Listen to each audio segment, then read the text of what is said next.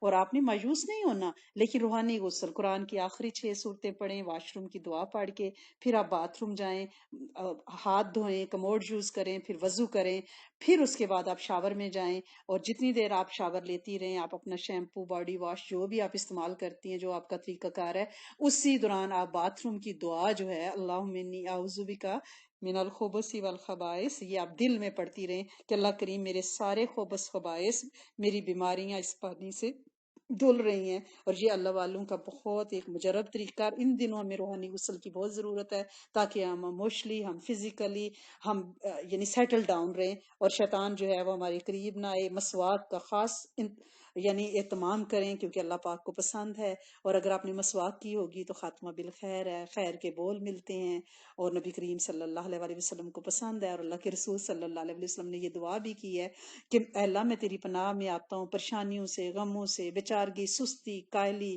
قرض کے بوجھ سے، اور اس بات سے کہ لوگ مجھے دبا لیں۔ تو لہٰذا آپ نے بہترین زندگی گزارنی ہے، اور ان دنوں کو بیسٹ یوٹیلائز کرنا ہے انشاءاللہ عزیز۔ اللہ کریم جب ہم یہ سارے سلسلے انشاءاللہ کچھ دنوں میں ختم ہو جائیں گے، کٹ جائیں گے، تو اس کے بعد ہم بچوں کو سٹوریاں سنایا کریں گے کہ جب اس طرح سے ایک ہمارے زمانے میں کرونا کی وبا آئی تھی، پوری دنیا میں پھیلی تھی، اس پہ پھر ہم لوگوں نے اتنا قرآن یاد کیا تھا، ہم اس طرح سے روز قرآن سیکھتے تھے، یاد کرتے تھے، اس کی تفسیر پڑھتے تھے، ہم یہ آیت کریمہ والے نفل پڑھا کرتے تھے اس زمانے میں، ہم ربنا آتینا والے، کوئی ایسی یادیں بنا لیں، ایسی حسین یادیں بنا لیں، اگر اس دنیا میں رہیں تو اپنے پوتیوں، پوتوں، پڑپوتیوں کو سنانے جوگے کچھ ہوں، اور اگر اس دنیا سے چلے جائیں تو قبر والوں کا دل لگائیں، جا کے ان سے کہے کہ ہم تو وہاں یہ کر کے آئے ہیں، اور یہی چیزیں ہمارے لیے جنت الفردوس اور قبر کی وسعت کا انشاءاللہ باعث بن جائیں۔ اس ٹائم کو ہم نے بیسٹ یوٹیلائز کرنا ہے، مایوسی کے بغیر، آپٹیمسٹ ہو کے، ٹھیک ہے نا؟ کہ میرا رب کریم کائنات کا والک وارث کیسے ٹھا دے گا اس کائنات کو، کیسے بندے مکا دے گا؟ نہیں، اسے بڑے پیارے ہیں، اس کائنات کو اس نے آباد رکھنا ہے انشاءاللہ، اور آباد رہے گی، شاداب رہے گی اس کے فضل و کرم سے۔ دروشی پڑھیں، پھر دعا مانگتے ہیں۔ صلی اللہ محمد وعلی آل محمد کما صلیت علی ابراہیم علی محمد وعلی آل کما بارکت علی ابراہیم وعلی اللہم انی اسألک واتوجہ الیک بنبینا محمد صلی اللہ علیہ وآلہ وسلم نبی رحمتی یا محمد انی اتوجہ بک الی ربک ان تقضی حاجاتی۔ اللہم صلی علی محمد فی اولی کلامنا، اللہم صلی علی سیدنا محمد فی اوسطی کلامنا، اللہم صلی علی سیدنا محمد فی آخری کلامنا، یا اول الاولین یا آخر الاخرین، یا ذی القوۃ المتین، یا ارحم المساکین، یا ارحم الراحمین، یا دلیل المتحیرین، یا مفرح المعذونین، یا غیاث المستغیثین، یا اکرم الاکرمین، یا اجود الاجودین، یا اللہ یا قادر و یا نافع، یا اللہ یا قادر و یا نافع، یا اللہ یا قادر و یا نافع، ربنا آتنا فی الدنیا حسنۃ وفی الآخرۃ حسنۃ وقنا عذاب النار، وقنا عذاب القبر، وقنا عذاب الحشر، وقنا عذاب المرض، وقنا عذاب المرض، وقنا عذاب المرض، وقنا عذاب المیزان۔ اے میرے کریم مولا، اے میرے سونے آقا، اے مالک خالق کائنات، تو رحمان الرحیم، تو حی القیوم، اے میرے کریم مالک، تو ذوالجلال والاکرام، اے میرے سونے آقا، تو قہار اور جبار، تو کریم اور رحیم، اے میرے سونے مالک، تیری بندیاں تیرے سامنے ہاتھ اٹھائے بیٹھی ہیں۔ اللہ کریم، اللہ کریم، جب اتنے لوگ مختلف جگہوں سے تیرے سامنے اللہ کریم جھک جائیں، تجھے راضی کرنے کا ارادہ کر لیں، دین سیکھنے کی نیت سے بیٹھیں، تو یقیناً ان پہ تیری فرشتوں کی جماعتیں بھی اترتی ہیں، اور ان پہ سکینیت اور سکھ بھی طاری کیا جاتا ہے۔ اے میرے کریم مالک، اے میرے سونے آقا، اپنے خاص خزانوں کے منہ کھولیں، اپنی خاص رحمتوں کو متوجہ فرمائیں۔ اللہ کریم ہم تھک گئے، اللہ کریم ہم تھک گئے، ہماری توبہ، ہم تجھ سے اپنے سارے اگلے پچھلے ظاہر باطن کھلے چھپے ہوئے سارے گناہوں کی معافی مانگتے ہیں۔ آج اپنی معافی کا پروانہ عطا فرمائیں، اور اللہ کریم اس پلانٹ کو سکھ سکینیت دے دیں، عافیت دے دیں، برکت دے دیں، اور کاروان حیات پہلے کی طرح چلنے لگ جائے۔ اللہ کریم، اللہ کریم، اللہ کریم، تیری اس وبا نے اللہ کریم سارے انسانوں کو اندر سے توڑ کے رکھ دیا ہے۔ اللہ کریم خوف نے ان کے دلوں میں جگہ بنا لی ہے۔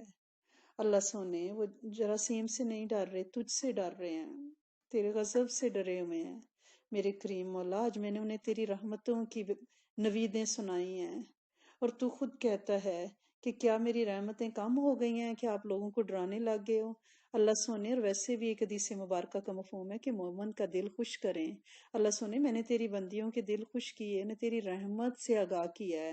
اللہ کریم تو اس رحمت کی نچھاور کر اور اس کی مثال دے دے، آج ان کے دل خوش کر دے۔ اور اللہ کریم اپنی رحمت سے کوئی ایسا ذریعہ بنا دے، تجھے ذریعوں کی ضرورت نہیں ہے، تیری چاہت کے ساتھ ساری بیماری، ساری وبا ٹل جائے گی۔ اے میرے کریم مولا، تو چاہ لے، تیری مہربانی، تو چاہ لے، تو اپنے کارندوں کو حکم دے دے، یہ تیرے کارندے ہیں، یہ کرونا تیرا ایک کارندہ، نوکر چاکر، غلام، تیری مخلوق۔ اے میرے کریم مولا، اسے واپس بلا، اسے کہیں دور پھینک، یہ کبھی مخلوق پہ نہ بھیجنا۔ اللہ کریم اپنی شفائیں، اپنی عطائیں، اپنا فضل، اپنی برکت نازل فرما دے۔ اپنے علم میں سے علم عطا فرمائیں، اپنے حلم میں سے حلم عطا فرمائیں، اپنی معرفت عطا فرمائیں۔ اللہ کریم خاتمہ بالخیر عطا فرمائیں، اپنی رضائیں عطا فرمائیں۔ اے میرے کریم مالک، اے میرے سونے آقا، ان دنوں بہت لوگ تیرا قرآن یاد کر رہے ہیں۔ اللہ کریم ان کی قرآن میں برکت ڈال دے میرے مالک، ان کا قرآن پھر انہیں بھولے نہ۔ ہر حافظ کے سینے میں جو محفوظ ہے اللہ کریم اس کی یاد دہانی اس کو رہے میرے کریم مالک۔ اے میرے سونے آقا، ان دنوں بہت سے لوگ چیریٹیز کر رہے ہیں۔ اللہ کریم ان کے مال کو بڑھا دینا، ویسے ہی جیسے تو نے تیل کے پرانے ڈبوں والے کا کیسے مال بڑھایا، جیسے تو نے شور زدہ زمینوں والوں میں کی زمینوں میں سے ہائی وے نکلوا کے اور ان کے گرد پلاٹوں کی قیمتیں کہاں کی کہاں پہنچائی، تو جب کرنے پہ آتا ہے تو کہاں کہاں سے عطا فرما دیتا ہے، جو تیری اور تیرے محبوب کی محبت میں خرچ کر رہے ہیں۔ اللہ پاک پوری امت کے جن و انس کو برکتیں دے۔ اے میرے کریم مالک، جو لوگ بیمار ہو چکے ہیں میرے سونے مالک، ان سے بیماری کو واپس بلا لے، انہیں مکمل شفا دے دے۔ اللہ کریم انہیں مکمل شفا دے دے، اللہ کریم انہیں مکمل شفا دے دے، اور جن تک یہ جراثیم نہیں پہنچا انہیں بچا کے رکھنا میرے مالک، بڑی محنت سے اپنے بچے بڑے کیے ہیں۔ اللہ کریم بچا کے رکھنا، امت کی ہر ماں کے بچے بچا کے رکھنا۔ اللہ کریم بڑی محنت لگائی ہے تیری توفیق سے، اللہ کریم کوئی ٹیسٹ نہ ڈال دینا، کوئی امتحان نہ ڈال دینا، تیری منت ہے، تیرا ترلا ہے، تو ہر ایک کے بچوں کو بچا لے، ہر ایک کے سواد کو بچا لے۔ اللہ کریم کسی آزمائش سے بچا لینا۔ اے میرے کریم مولا، جو بچے ماؤں کی گود میں ہیں وہ سلامت رہیں، بے عیب رہیں، دین کے دائی، سچے سچے دائی بنے۔ اللہ کریم ان سے قرآن فقہ کے مسئلے اللہ کریم لوگوں تک پہنچیں، اللہ کریم انہیں بہترین قاری بنا، حافظ بنا، عالم بنا، مفتی بنا، مفتی اعظم بنا۔ اللہ کریم ان سے دین کے کام کو چلا، اور میرے کریم مولا جو بچے آنے کی راہوں میں ان کی حفاظت فرما، ان ماؤں کی بھی حفاظت فرما۔ اللہ کریم ان کے خوف کو دور کر، اللہ کریم وہ سلامتی کے ساتھ رحمت نور بن کے، برکت بن کے اپنے والدین کی گودوں میں آئیں جو گودیں خالی ہیں۔ اللہ کریم تیری رحمت اب جوش مار رہی ہے، تیرے بندے تجھ سے توبہ کر رہے ہیں، کہیں اذانیں دی جا رہی ہیں، کہیں استغفار کی تسبیحاں گڑ گڑا کے پڑھی جا رہی ہیں، کہیں نماز حاجت اور توبہ کا اہتمام ہے۔ میرے مالک تجھے یقیناً ترس آیا ہوا ہے۔ اللہ کریم جن کی گودیں خالی ہیں تیری مہربانی ان کی گودیں بھر دے۔ اللہ کریم جن بچیوں کے رشتوں کے مسائل ہیں تیری رحمت کے جوش میں اللہ کریم ان کے لیے بہترین بر مل جائیں۔ جن پہ روزگار تنگ ہوا ہے اللہ کریم ان کی جابز بحال ہو جائیں۔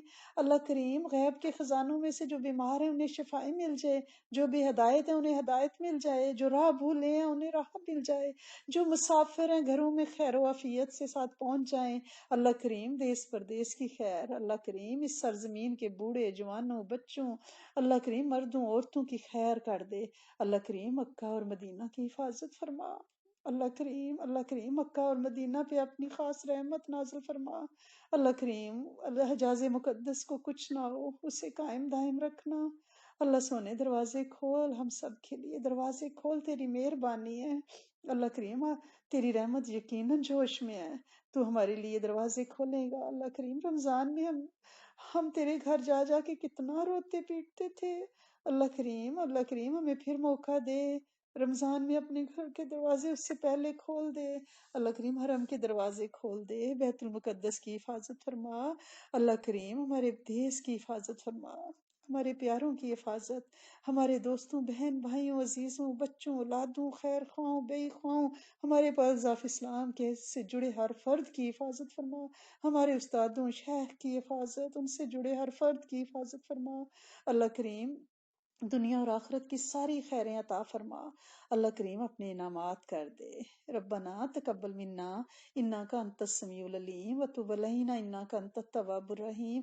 اللہ کریم جو جادو میں پڑھ کے مخلوق کو نقصان پہنچا رہے ہیں اللہ کریم ان کا جادو سلب کر لے، اللہ کریم ان کے شر کو سلب کر لے، اللہ کریم ان کے شر کو عافیت سے سلب کر لے، اللہ کریم نظر بد والوں کی نظروں کی کڑواہٹ ختم کر دے، اللہ کریم حاسدین کے دلوں کا حسد نکال دے، اللہ کریم دشمنوں کے دلوں کی دشمنی نکال دے، اللہ کریم کامل اخلاق عطا فرما، کامل ایمان عطا فرما، کامل معرفت عطا فرما، کامل محبتیں عطا فرما، صراط مستقیم عطا فرما۔